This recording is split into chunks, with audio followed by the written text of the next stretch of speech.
आता प्रवीणजी, आपण पाहतोय विनोद तावडेंनी पैसे वाटल्याचा आरोप बहुजन विकास आघाडीकडून केला जातोय, कसं पाहता याकडे? मला वाटतं आरोप अत्यंत बालिश आहे. खरंच विनोद तावडे आमचे केंद्रीय नेते आहेत, राष्ट्रीय सरचिटणीस आहेत आणि ते त्या ठिकाणी पैसे वाटायला जातील आणि अशा प्रकारचे काही गोष्ट करतील असं मला अजिबात या ठिकाणी वाटत नाही.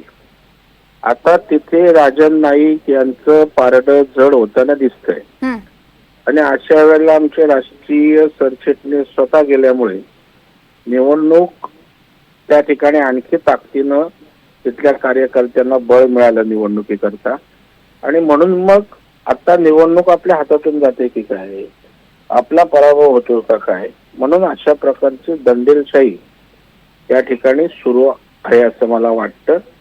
विनोद तावडे साहेबांना पैसे वाटायला स्वतः जायची काय आवश्यकता आहे असं मला वाटत नाही. पैसे वाटणं हा भारतीय जनता पार्टीचा स्वभाव नाही, संस्कृती नाही आणि एवढ्या राष्ट्रीय स्तरावरचा नेता तर जाऊन बसून पैसे वाटेल असं समजणं म्हणजेच हास्यास्पद आहे.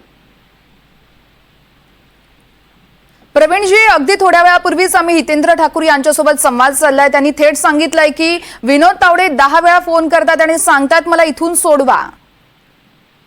नाही, शेवटी जर ते त्या ठिकाणी अडचणीत असतील, घेराव घातला असेल तर शेवटी त्यांचे आणि हितेंद्र ठाकूर यांचे संबंधी मैत्रीचे आहेत आणि त्याच्यामुळे जर सोडण्यासाठी ते बोलले असतील तर त्याच्यात काय फार आपण एकमेकांना राजकारणा पलीकडे जाऊन अडचणीत आलो तर त्या ठिकाणी मदतीसाठी बोलत असतो.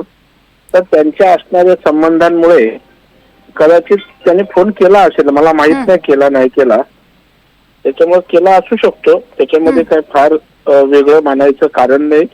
विनोद तावडे पैसे वाटू शकत नाही, पैसे वाटायला जायचं काही कारण नाही.